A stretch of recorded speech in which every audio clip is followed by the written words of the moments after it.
L'adoration qu'il demande des vrais adorateurs. Offrons notre adoration, offrons notre louange. Et Dieu aime à sentir l'odeur de nos victimes spirituelles. Amen. N'envoyez pas Sainte Catherine. Laissez-la dormir tranquillement. Gabriel est mort. Laissez-le dormir. Si je parle à quelqu'un? Amen. Par contre, nous qui sommes vivants, parce que nous sommes aussi sacrificateurs. Vous savez que dans le rôle des sacrificateurs, les sacrificateurs avaient aussi pour rôle de porter aussi les fardeaux de leurs frères. Nous sommes appelés à porter les fardeaux les uns des autres. Vous pouvez prier pour moi, je peux prier pour vous. Chacun étant sacrificateur, il a la possibilité d'intercéder pour ses frères. Amen. Il n'y a pas une catégorie privilégiée qui a l'accès et une autre qui n'a pas d'accès. Non. Tous, nous sommes sacrificateurs. La troisième chose, nous avançons. Il dit, nous sommes une nation sainte. Une nation sainte. Comme Israël, la nation de Dieu, était une nation sainte. L'Église aussi est un regroupement des saints. Nous l'avons dit. L'assemblée est constituée par des pierres qui ont été taillées pour édifier et former cette maison spirituelle. Taillées dans la carrière. La pierre qui n'a pas la forme n'occupe pas de place. Ce sont les véritables chrétiens, s'il faut dire ainsi les véritables, mais ce sont en fait les chrétiens qui constituent la maison de Dieu. L'Église, l'assemblée des justes est une assemblée des saints. La sainteté des paroles, la sainteté des conduites, la sainteté des actes. Nous sommes appelés à être saints comme celui qui nous appelle est saint. Il nous a appelés pour lui être semblable. 1 Pierre 1, 15 à 16. Mais puisque celui qui vous a appelé est saint, vous aussi soyez saints dans toute votre conduite. Selon qu'il est écrit, vous serez saints car je suis saint. Amen.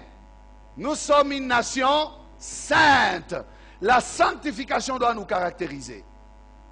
Nous ne nous fatiguons pas de la sanctification, bien-aimés. Sans la sanctification, nul ne verra Dieu. J'ai toujours dit, quand on dit nul ne verra Dieu, il ne faut pas penser que c'est à la conclusion, au temps de la fin seulement. Non, même voir Dieu dans nos prières de chaque jour. Si vous ne vivez pas dans la sanctification, vous ne pouvez pas voir Dieu dans vos prières. Vous ne pouvez pas voir la main de Dieu agir sur vous. Il dit, ma main n'est pas courte pour toucher, mon oreille n'est pas dure pour entendre. Mais ce sont vos péchés qui mettent une séparation, une barrière entre vous et moi.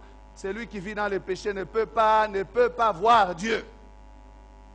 Soyez saints, comme moi je suis saint. Amen. Nous sommes une nation sainte. Dieu nous a mis à part pour lui appartenir. C'est lui qui nous appelle les saints. Nous ne pouvons pas marcher avec lui sans la sanctification. Il est écrit, ils marcheront avec moi en vêtements blancs.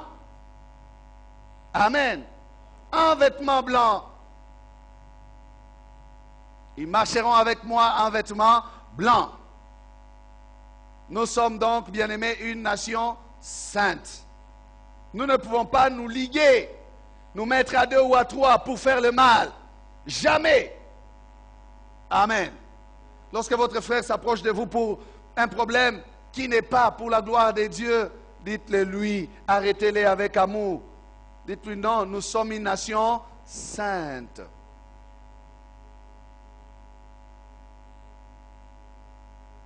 Quelqu'un a dit, oh non, il ne faut pas parler du péché à l'église. Vous parlez trop du péché.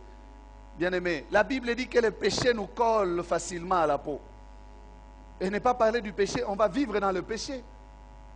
Alors que celui qui nous appelle est saint. Amen. Regardez avec la parole de Dieu. Dieu n'a pas caché les faiblesses de ses serviteurs. Il n'a jamais caché qu'Abraham avait menti. Amen. Il n'a jamais caché que David est tombé avec Bathsheba. Pour dire quoi? Que nous sommes faits de la même nature que ces hommes-là. Si eux, ils sont passés par là, nous devons faire attention. Car tout ce qui est écrit là, est pour notre instruction. Alors on ne peut pas enlever les portions de la Bible et ne prendre que ce qui nous intéresse. Parlons bénédiction seulement, parlons bénédiction seulement, parlons prospérité seulement. Il dit, plus vous parlez bénédiction, plus le peuple sera béni. Plus vous parlez du péché, plus il vivra dans le péché. C'est un faux principe.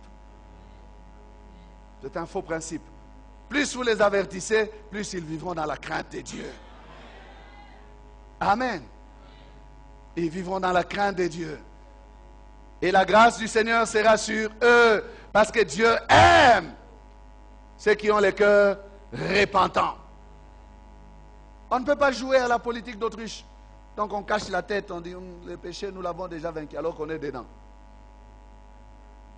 Faux. Si quelqu'un a péché, c'est le Seigneur qui l'a dit. Nous avons un avocat auprès de Dieu. Jésus-Christ, il est juste. Si nous confessons nos péchés, il est juste et fidèle pour nous le pardonner. Et son sang nous purifie de tout péché. Je l'ai déjà dit, le chrétien n'est pas une banque de péchés.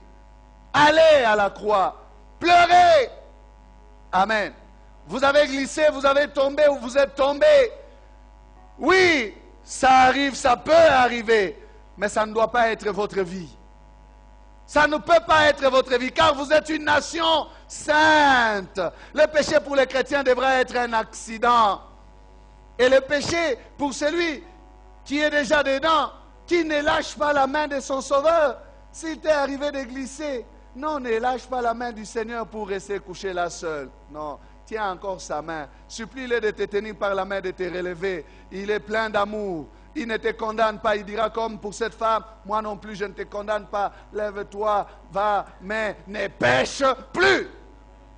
Amen. Voilà ce qu'il dit. Il ne dit pas, oh tu es faible, je sais de quoi tu es fait. Si ça t'arrive encore, je suis là, tu reviendras.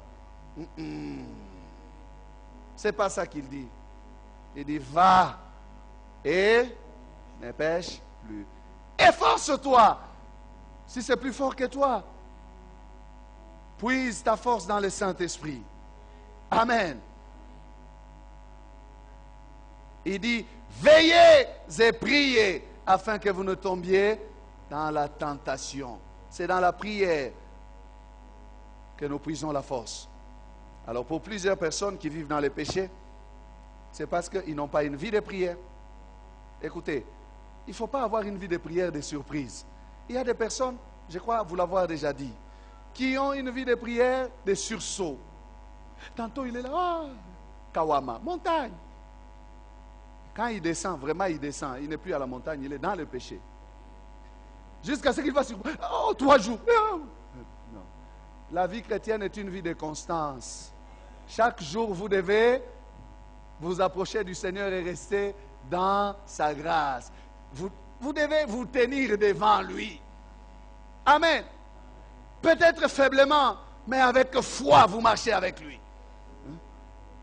Non, plusieurs personnes pensent que, bon, les 3 jours là, 3 jours de jeûne, oh, Ngomba, Ngomba. Oui, Ngomba, alléluia, amen.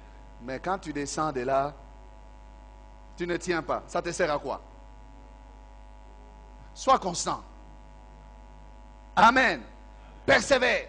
Mais il y a des moments quand les combats s'élèvent, il y a des moments où on a des saintes convocations, on se décide par une violence d'enfant de Dieu, on se dit, je dois me cacher, j'ai des choses que je dois dire à mon Père. Oui, c'est normal. Amen. Mais en dehors de ça, on a sa vie normale de prière que l'on maintient. On a un programme de prière normal. Amen. Une dévotion personnelle. Pas attendre seulement le temps qu'on est à l'église. Oh Jésus, Jésus, Jésus. Jésus, Jésus, Jésus. Mais dès qu'on sort, on n'a même pas le temps de prier soi-même, on ne lit pas la Bible, on ne se rapproche pas du Seigneur, on attend le prochain dimanche. Là, le péché va vous ramasser quelque part. Vous êtes faible. Veillez et priez. Amen. Veillez et priez. 4e chose, il dit que nous sommes un peuple acquis. Un peuple acquis.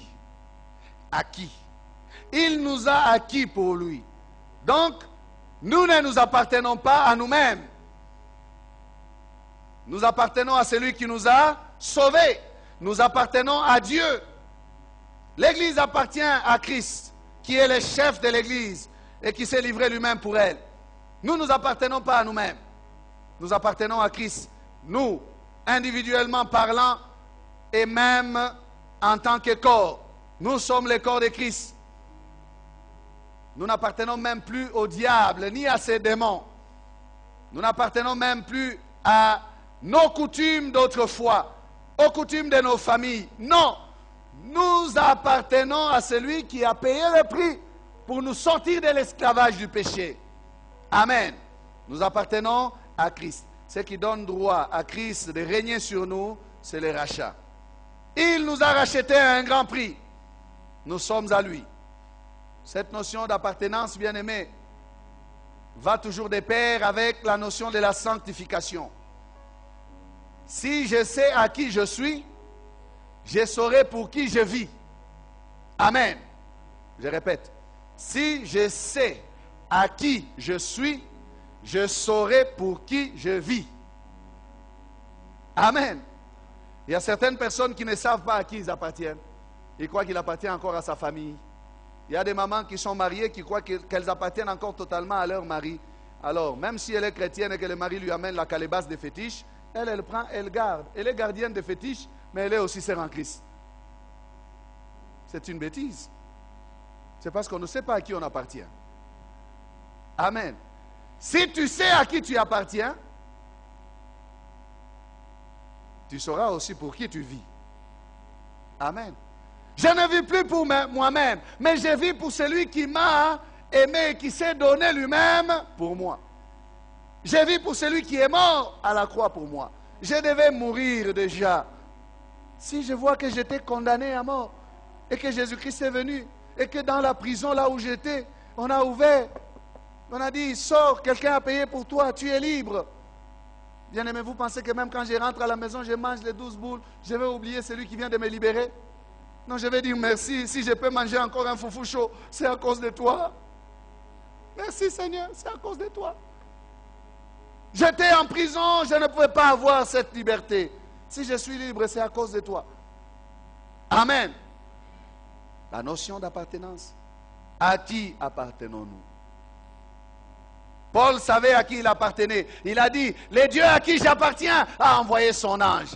Le Dieu à qui j'appartiens. Homme frère, le Dieu à qui j'appartiens a envoyé son ange. Mangez, fortifiez-vous, car nous n'allons pas périr. Nous allons avoir la vie sauve. Nous perdrons la cargaison et les bateaux, tout ça, mais nos vies seront sauvées à cause de celui à qui j'appartiens. Il savait à qui il appartenait. Amen.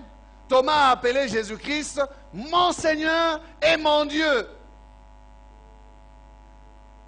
Mon Seigneur et mon Dieu. S'il est notre Seigneur, c'est que nous lui appartenons. Nous sommes donc ses sujets. 1 Corinthiens 6, 19 à 20. Ne savez-vous pas que votre corps est le temple du Saint-Esprit qui est en vous et que vous avez reçu de Dieu et que vous ne vous appartenez point à vous-même, car vous avez été rachetés à un grand prix. Glorifiez donc Dieu dans votre corps et dans votre esprit qui appartiennent à Dieu. Amen. Tout notre être appartient à Dieu. Il y a certains mouvements religieux qui disent le corps ne sert à rien, il faut seulement entretenir l'esprit. D'autres personnes aussi, dans leur négligence d'obéir à la parole de Dieu, vous disent, oh non, le corps ici sera détruit, il ne faut pas en prendre soin, il faut seulement s'occuper de l'esprit.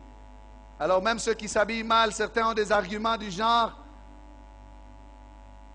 Dieu regarde l'intérieur. Si l'intérieur est changé, il va influencer l'extérieur. Dieu regarde l'intérieur, mais l'extérieur lui appartient aussi. Il dit, glorifiez donc Dieu dans votre corps et dans votre esprit qui appartiennent à qui? À Dieu. Ton corps est le temple du Saint-Esprit. Prendrai-je, c'est toujours Paul qui pose des questions, prendrai-je donc les membres de Christ pour en faire les membres d'une prostituée? Vous avez déjà lu ce verset? Prendrai-je donc le corps qui appartient à Christ, ce temple du Seigneur, pour en faire un temple d'exposition, un échantillonnage des choses de ce monde? Non! Nous devons respecter ce corps parce qu'il appartient à à Dieu. On n'a pas le droit de les tatouer, de les trouer de partout. Ce corps appartient à Dieu. Amen. Non, Dieu s'occupe que de l'intérieur. L'extérieur, là, c'est mon affaire. Faux.